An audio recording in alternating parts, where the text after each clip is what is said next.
ciutadans tots, aquesta alcaldia, conscient de ser des d'una instància superior, la encarregada de dinamitzar els aspectes culturals dels ajuntaments, vol que especialment Xàtiva celebre com es mereix la festivitat del Corpus. Vol continuar amb la noble tradició de commemorar el dia més assenyalat de l'any, amb la fastuositat requerida. La culta i popular tradició d'agermanar l'Església amb el poble cal que continue, per a que cada primavera Xàtiva s'aplegue per a retre homenatge a Jesús sacramental, així com ho farà demà diumenge, dia 25 de maig.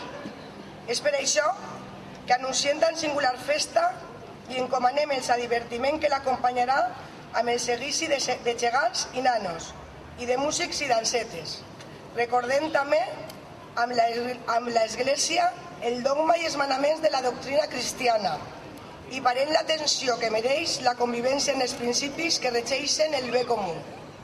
És per això que convidem a tots, xativins i xativines, veïns i forasters, habitants de fet i de dret, perquè participeu en la festa, perquè s'enriquiu amb les activitats culturals que han estat programades i perquè gaudiu de la processó cívica i religiosa que eixirà demà de la Seu a les 6 de la vesprada.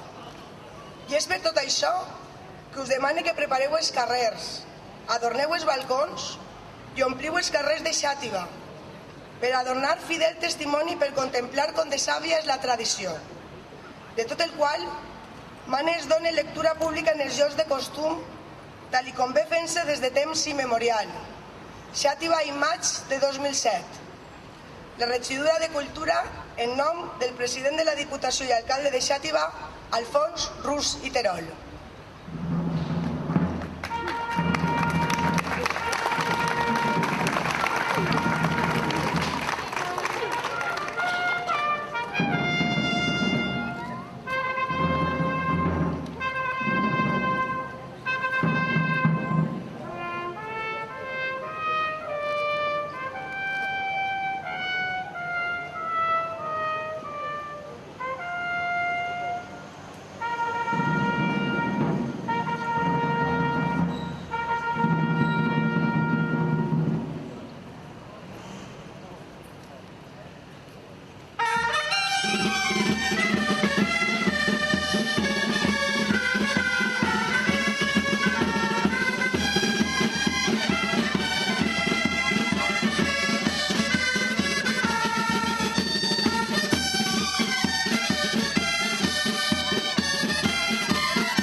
Ara volguera jo ser un Sèneca d'allà baix per a poder referir el cor com se'm posà en veure'm així plantat un matí del mes de maig per al Corpus contemplar.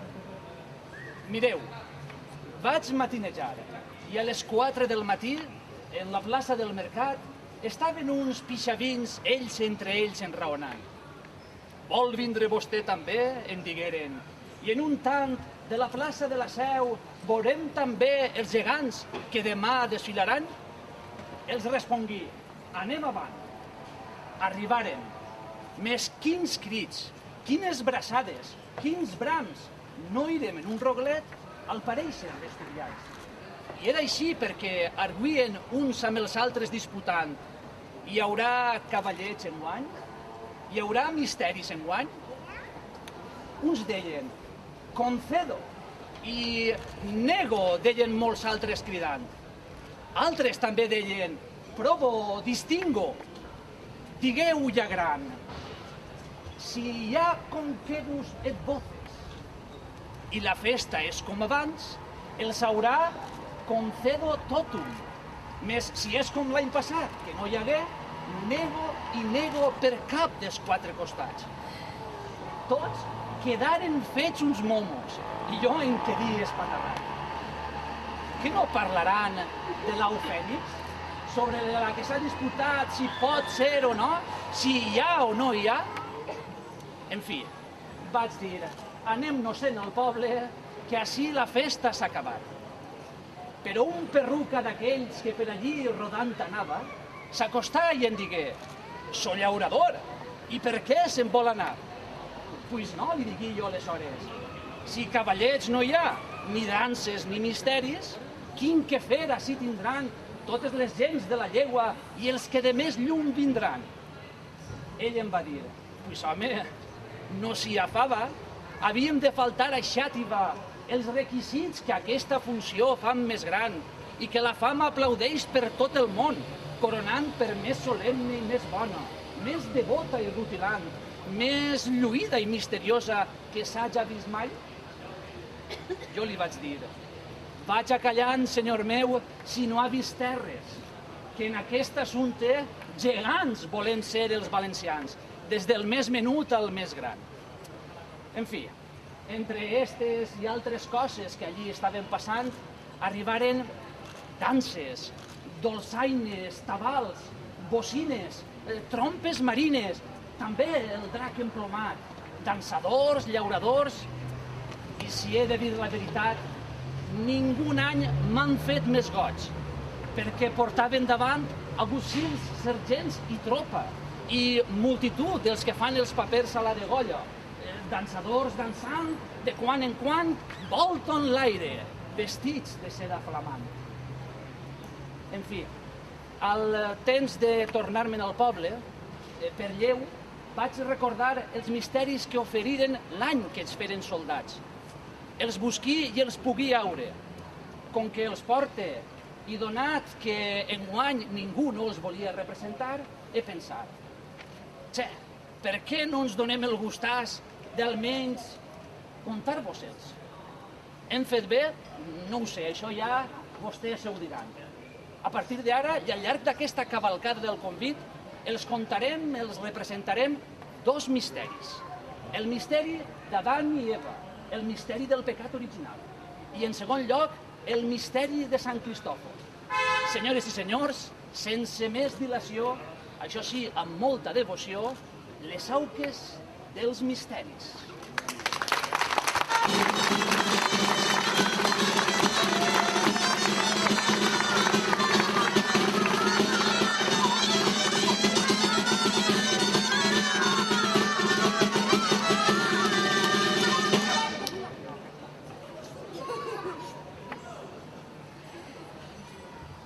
Us ja he creat els cels i la terra, el sol, la lluna amb el firmament, estreles, plantes, cignes en serra, la mar, els peixos amb alta desferra, d'animals diversos en tots compliments.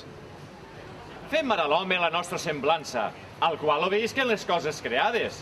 Conega de si l'excelsa pujança que s'hi mostrarà per ser de privança amb les altres que ja són creades.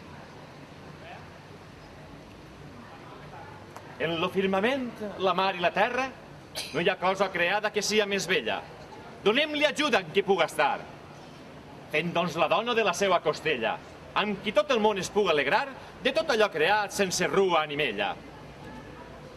Mira, Adam, desperta, pren esta doncella, i junts en el món vulgueu procrear, i de ta progènie s'omplirà la terra on amplament podreu habitar. I a vostra fantasia mengeu dels fruits del paradís terrenal. Sols d'aquest no en tastareu, que sabreu del bé i del mal, perquè al punt en menjareu serà el castig per tal pecat, que amb certesa morireu sense remei ni pietat. Llavors, Adam i Eva vivien feliços en el paradís. Vivien entre els celses meravelles, primors subtils, molt grans i belles. Vivien envoltats d'aigües fresques i confort d'olors molt fines, fruits saborosos, plantes divines, fragàncies, abundàncies i altres primors. Ara bé, Eva, temptada per la serpent malvada, va menjar del fruit aquell que Déu Nostre Senyor els havia vedat. Menjar i també li l'oferia Adam, qui també menjà un bocí. D'aquesta manera trencaren el manament de Déu, i Déu s'enfadà moltíssim. Adam, ho vies? Què vol dir? On estàs? Què estàs nu? Qui t'ha portat a no obeir el manament meu? Pot ser ha estat la dona que t'he donat com a companya? O és tal vegada la serp que vos enganya? Sobre els pits anirà, serpent maleïda, t'arrossegaràs i menjaràs terra. Tindrà mon fill la mare tan beneïda que et romprà el cap i et darà mortal guerra. I tu, Eva, multiplicades seran les penes del teu part, i a ton marit seràs dona sotmesa. Estèril Sancha Adam seran la pena del teu pecat, i de la teua suor molt plena serà la feina de guanyar-te el pa. I perquè del pecat en pagues pesa, serà el teu cos llançar d'esta devesa.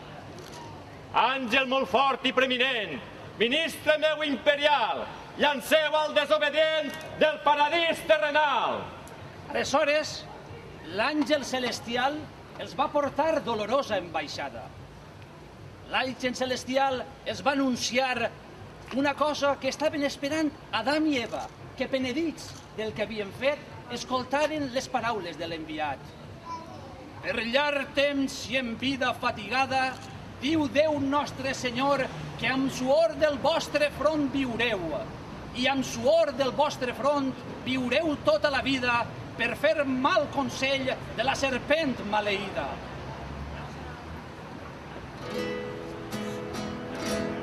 El saber del rei del mal us hem causat gran dolor. Som crimes que hem pecat, segur que mal el Senyor, el saber del rei del mal. El saber del rei del mal us hem causat gran dolor. Som indignes i en pecat, perdó demanem, Senyor, el saber del rei del mal. La vostra clamor davant Déu és pujada. Diu Déu que us farà gràcia especial, que naixerà d'una verge divinal i que naixerà quan toque. Naixerà d'una verge virginal i us perdonarà i llavors serà natura reparada. Déu ens vindrà la paz, l'esperança i santedat.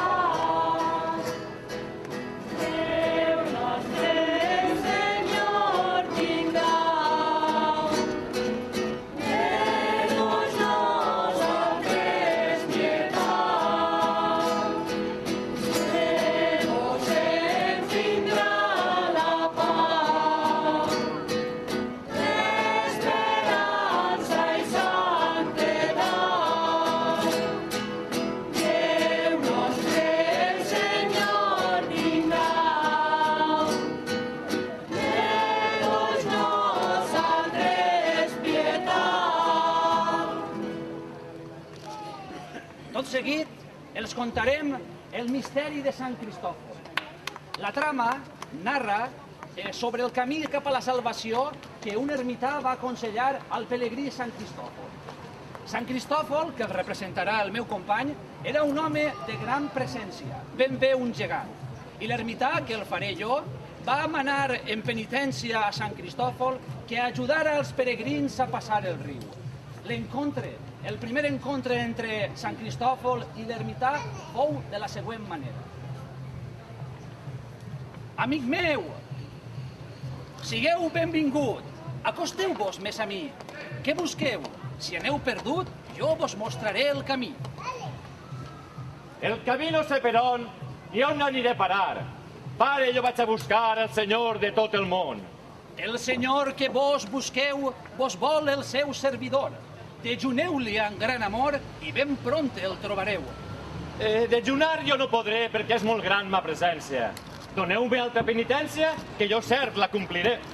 Doncs passareu d'aquest riu els passatgers, 2 a 2 i 3 a 3, i així servireu a Déu. Pare, jo sóc content de retre-vos obediència i servir amb gran paciència i complir el manament.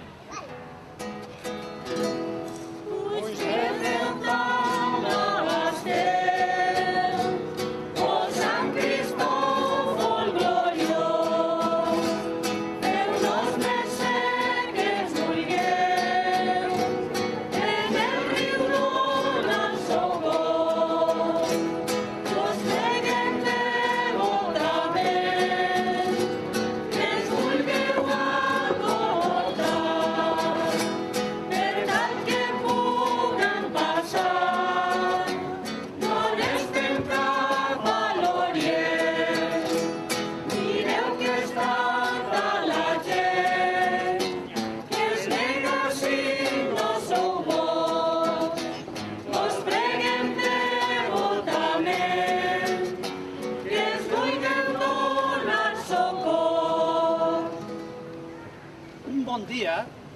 arribaren uns romers cansats i fatigats i li demanaren a l'ermità com poder passar el riu sense haver de perillar.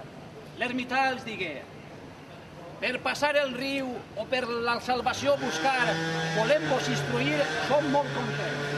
Així, un gegant molt gran, molt fidel i poderós, per salvar i donar socors, vos ajudarà a creuar el riu. Pare Sant, jo sóc content de complir el manament i amb l'esperit preparat, passar gent per caritat. Entre els romers hi havia un de ben xiquet, un xiquet xicotet. Llavors, Sant Cristòfol va pensar que no li suposaria un gran esforç portar al xiquet. No va ser així.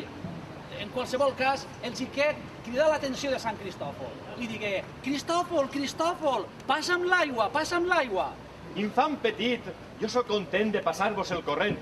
No tinc cap altra intenció que guanyar la salvació. L'ermità li digué, i això és important: una cosa més et vull dir, i això és cert i veritat.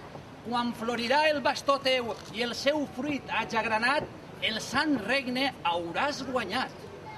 En la vida vist infant petit, que tant com aquest pesara, com si tot el món portara. El xiquet va dir: tu ho has dit, tu ho has dit. Aleshores va florir el seu bastó i Sant Cristòfol va guanyar el sant. Per cert, el xiquet no era un xiquet qualsevol, era el Jesuset.